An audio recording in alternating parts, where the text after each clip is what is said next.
Welcome to Grammar Talk. Today we're going to talk about your colon and you. But first, a quick review. We remember the compound sentence. For the two compound sentences that we learned, the patterns that we've learned, what do we need? We need two simple sentences. We need a relationship, best friends forever. And we need a connection. We've learned about the comma and conjunction, and we've learned about the semicolon. Today, we're going to focus on another connection for creating compound sentences. The colon. Let me tell you about the colon. The colon is very similar to its winking friend, the semicolon. The colon has an extra job. Instead of just indicating that there is a relationship, it helps to us understand what happens, what that relationship is. Here is the pattern. Very familiar to what we've seen before. We have a simple sentence, we have a colon, and we have a simple sentence. So, the big question is, what's the difference between a colon and a semicolon? And that's the key. That's what we want to unlock. Semicolons, as we remember, separate two sentences that are related. They have some sort of a relationship. And those relationships we learned back with the different coordinating conjunctions, for and nor, but, or, yet, so. Those are types of relationships that can exist between semicolons. The colon, however, has a very specific relationship. There is an explanation or an example the second sentence is giving of the first sentence. So the second simple sentence is going to describe something in the first sentence, or give an example from something in the first sentence, or explain. That's what you need to know. That's the key difference. Let's look at a couple of examples. Or think of it like this, rather. Your grandparents talking. One person is always saying something. Grandpa's always rambling on about something. And then Grandma comes in and explains and clarifies what's going on. For example, there's our pattern again. I really like to eat bacon, says Grandpa. Grandma clarifies and says, it is so fatty and delicious. Mmm. So if we want to put those two together in one sentence, using our pattern, I really like to eat bacon, put the colon in the middle, it is so fatty and delicious. Fatty and delicious explains why I like to eat bacon. Another example. My bunions really hurt, says Grandpa. They burn like fire, says Grandma. So a little explanation about how badly Grandpa's bunions hurt. Let's see how that looks. My bunions really hurt, colon between, they burn like fire. Both sides, my bunions really hurt, and they burn like fire, can last on their own, can stand on their own as simple sentences. But we're putting them together to form a compound sentence here. Let's look at one more example here. I used to walk to school.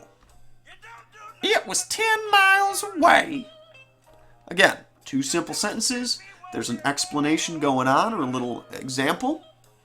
Put a colon between them, and you have your next sentence pattern.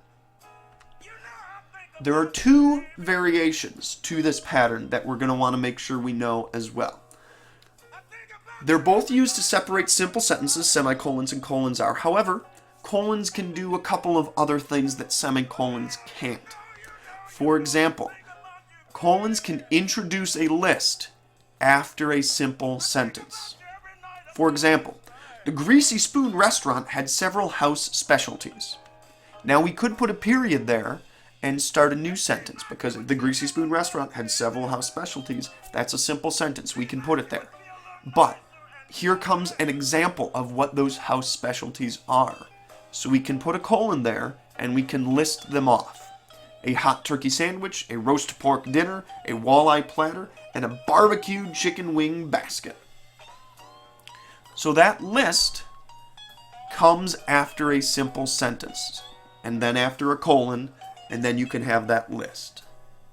What you cannot do is the Greasy Spoon restaurant had colon and then list off that thing.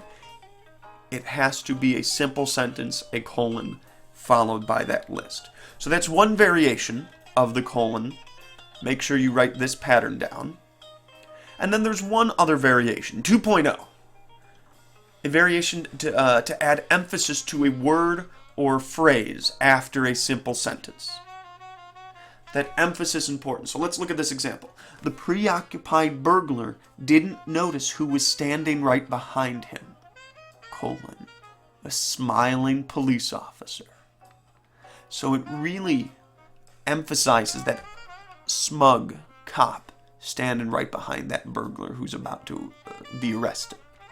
So there's this other pattern as well. You have the simple sentence, you have the colon, and then you have the emphasis. Again, you have to have a simple sentence before the colon in order to have that emphasis. So those two variations make sure you know.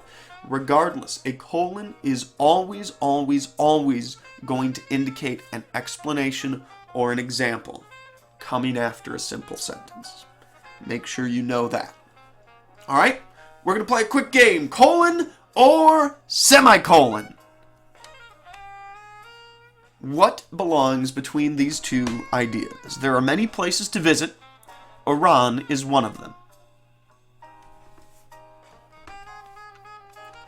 This one is going to be a colon because Iran is an example of a place to visit. Let's look at number 2. I like to go to the park. I also like to run on the trails. Colon or semicolon? In this example, it's going to be a semicolon. These two are related, but the second doesn't explain why you like to run in the park or give an example of where or which park you like to run in. Number 3, 70 people lived in that cave. They had no other choice.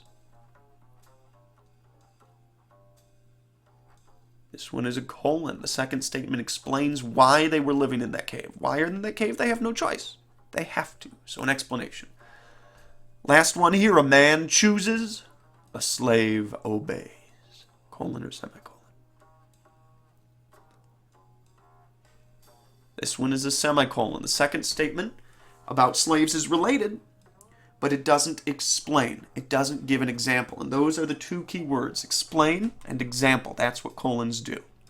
So, a quick colon summary. Think of your grandmother always explaining and giving examples of what your grandfather says in order to clarify his rambly, mumbly statements. For example, Grandpa says, "I really love Las Vegas." To which Grandma replies, "They have great buffets." "I have so many aches. They're all from the war." "I have 8 grandkids. Jimmy is our favorite. He smells nice." So, couple slides of practice. There's 3 sentences here to work specifically on the colon. So, in example 1, write the second simple sentence. What comes after? So there are so many movies to watch. Number 2, what comes before? What comes in red, white, and blue? Put a simple sentence before that colon. And then sentence 3, write your own simple sentence pattern with a colon.